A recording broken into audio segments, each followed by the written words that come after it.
It's Bourbon Night. Hello, I'm Chad. I'm Sarah. Sarah, we have 2 new bottles here on the table. What do we have? We have Stellum Bourbon and Rye.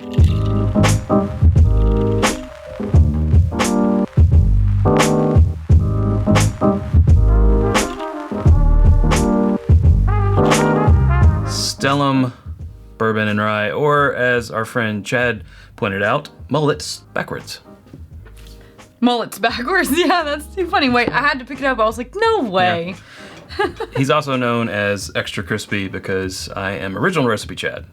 Right. He's extra crispy. Mm-hmm. All right, Sarah, let's do bourbon first because rye is always different. So we're gonna go with the blue bottle. These are both cask strength, right? Yes, that one is 114.98, I think. You got it. This one is the rye. It's 116 and some change. I can't remember. 0.24. So pause for cork pop. That means shush. And this is also a great part to remind you if you haven't subscribed to us already. Do it. Come on over. The bourbon and the rye are fine. And hopefully we can get Just to say that. this number right here more shifted to where people who watch are also subscribed. Do you like things like uncorkings and flight fights and lists and discussions? Chad's like that friend that's like, why won't you love me? Well, it's a 1-month experiment. I want to see if talking about it for a month will move that needle. It's an experiment. He's putting his scientist hat on. Do There we go. scientists wear hats? I'm not sure. Depends on their field. Well, we've definitely driven them away now. But yeah, so this is a blend of straight bourbons. They come from Kentucky, Indiana, and Tennessee, as blends sometimes do. The sources are undisclosed. The mash bills are undisclosed. Okay. So these are put out by Barrell Whiskey, and as you know, if you've ever seen one, they all do a lot of blending. Kentucky, Indiana, Tennessee, same thing here, but they are approached a little bit differently. So this one, I believe, is primarily 3 recipes from Indiana. They don't say who, but I'm sure we can all guess. MGP. Put on your thinking caps. 2 of them are high rye, and then 1 is almost entirely a corn mash bill. Again, we don't get the mash bills. So then they take that and they do what's called like daisy chain blending, which is where they get like the foundation of it first, which is those 3. And then they're adding in Tennessee and Kentucky stuff that's a bit older to kind of dial it into where they want it to be. Similar story with the rye. The rye is the 95.5 MGP. I'm saying that, but it's Indiana. Indiana. Right? And then they're also folding in a little bit, much smaller amount from my understanding of the Kentucky and Tennessee sourced ryes. Ideally, like while Barrell does a lot of releases every year, and each one is batch numbered, and once they do one, there's never gonna be another one that's exactly like it, right? They're not going for consistency. Right. These are the opposite. They are going for consistency.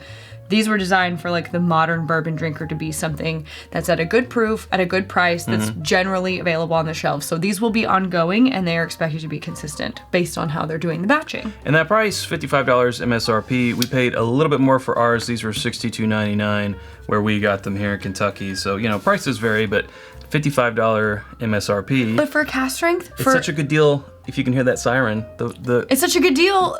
Someone's getting arrested for it. They're getting in trouble. No. Jeez. I'm getting some caramel popcorn on the nose here. Yeah, I definitely get a popcorny type of, which is, nice. probably because of that high corn recipe in there. Something that we didn't talk about is age. And while I know for a fact that the bourbon is like designed to be focused on a 5 to 6 year profile, it can have as young as 4 years and as high as 10 years. Caramel corn. Yeah, you were given so much information that I'm sorry. I couldn't wait anymore, and I already went in. Speculation, you pretty much can guess, as we have that the Indiana is MGP, and it's also a good chance that the Tennessee is Dickel. And I'm wondering if we're going to taste any Dickel. Now, the Kentucky is much more wide open as to what that could be. I am getting a little... It's corn forward. It's pretty hot. Dickel-ish. A little bit. I get it in almost like a bitterness that's like on the side of my tongue. It's faint. It's a really sharp syrup, like bitter syrup a little bit. Yeah, but I like the warmth. And it's got a nice mouthfeel. It's very coming off kind of syrupy, like you said, like watered down maple syrup. I'm still really digging that. It's almost like a charred caramel corn on the nose, and I like that. I mean, it does give it a pretty good mouthfeel because of that syrup feel, syrup taste. But like I said, it's pretty sharp and a little bitter. It's got a little bitterness on the finish. It's almost like bitter peanut, which you normally don't combine those two together, but it's sort of like I know what you're talking a about. bitter, burnt Like a burnt peanut. peanut type of taste. Yeah, I get that. Especially rolling into the finish, you get more of that. I would guess if it was sourced from Dickel, that would be my guess. That would be a logical proponent of why it might be doing that. But It's something that we've noticed in the past, and that's don't the know. only reason I say that. you know what? Kind of what I'm getting is a little medicinal on the finish, like really strong, like cough syrup, Okay. like that type of Robitussin, the cherry Robitussin that just really hits you. I would pinpoint that like exclusively to that bitterness though, and where that like intense flavor at the finish is coming in. I would say that the overall experience isn't that though, because I don't want people to think Right. like we're saying this tastes like Robitussin. That's not true. No, I'm just sort of akinning that That certain feeling. part of yeah. the finish to that. Let's talk about the positives. I like the mouthfeel. It does have a good mouthfeel. I like the proof. I like the warmth. It is awfully warm. I mean, but you know, as we said, this is 100 and almost, let's call it 115 proof, just about. I like the syrupy quality of it. Yeah. What do you like? I like how after 3-4 sips, if you kind of don't think about it, that nuttiness just sort of becomes like a dry peanut type of flavoring. I just wish it didn't. I wish it turned more beam Yeah. Heaven Hill direction than what we are calling the Dickel direction. Yeah, I guess. I'd say that's my biggest sticking point with it. Because I think everything else about it is, I was almost about to say the stars aligned, but it's funny because I guess Stellum always gotta be the center of attention. Just went down the road.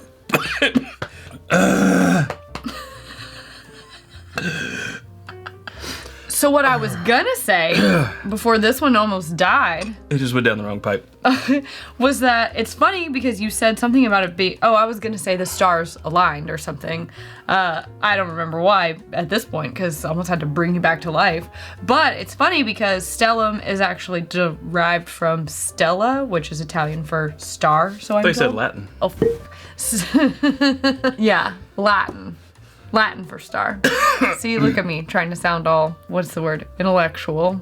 I'm not. I'm not that cultured. Well, we've got a little bit of the bourbon left in our glass, and we're going to set it aside. We're going to visit this rye first, but before we do, we want to take a pause. I need to hit a respirator because I have choked on my water. Speaking of water, though, the place where you can get our water glasses is whiskyambitions.com. It's our home on the internet for these guys. For our Glencairns we're drinking from, we also have Copitas, rocks glasses, t-shirts, hoodies, sweatshirts, and more always coming soon. That's whiskyambitions.com. You can become a patron at patreon.com/itsbourbonnight and join our community for as little as $1 a month.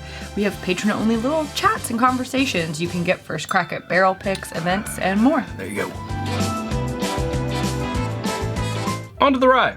Ooh, it stings the nostrils. Ooh. That's some spicy rye.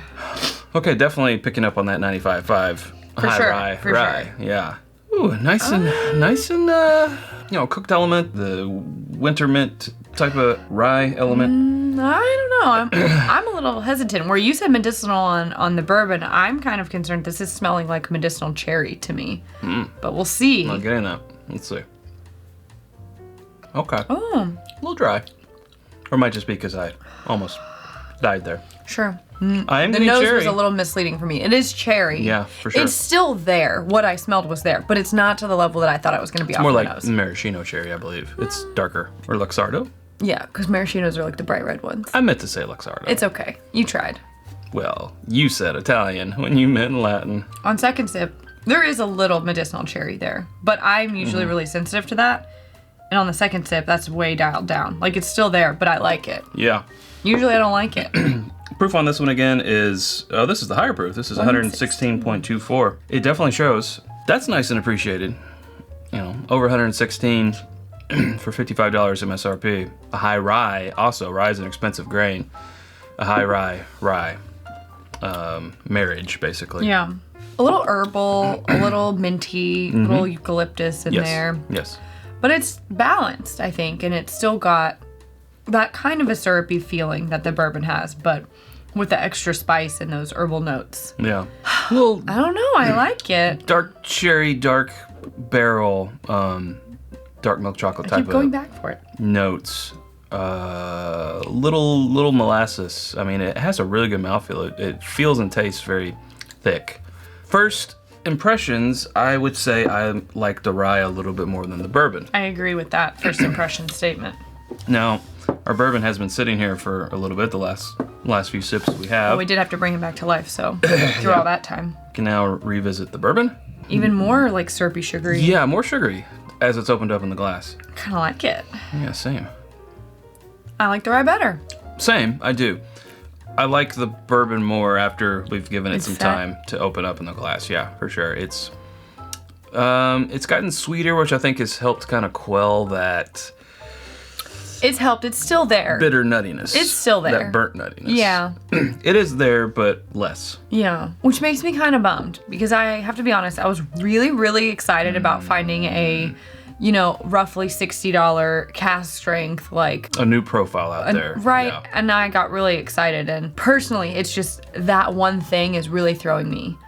Because otherwise, I think it's like exactly my profile. Agreed. I would kind of look like if this is a car or something. I'd want to put it back in the shop and do some more tweaking. A little tinkering. Yeah, turn some knobs, to get it where we want it. But this is all personal preference. Of course, that's all whiskey reviews can be is personal preference, right? That's just us. For us, let's go nitty-gritty time. Okay.